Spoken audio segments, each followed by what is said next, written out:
மேகம் என்பது அடமழை மூடிச்சு காற்று முட்டினால் அவிழ்ந்து கொள்ளும். காதல் என்பது தீருமானா மூடிச்சு கண்கள் முட்டினால் அவிழ்ந்து கொள்ளும். மேகங்கள் முட்டிக் கொள்வதாலே சண்டை என்று பொருள் இல்லை. தேகங்கள் முட்டிக் கொள்வதாலே உடல் என்று பொருள் இல்லை.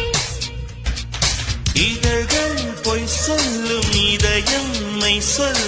தெரியாதா உண்மை தெரியாதா?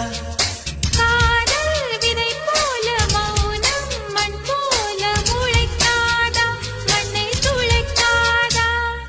யார் சொல்வதோ யார் சொல்வதோ பதில் யார் சொல்வதோ யார்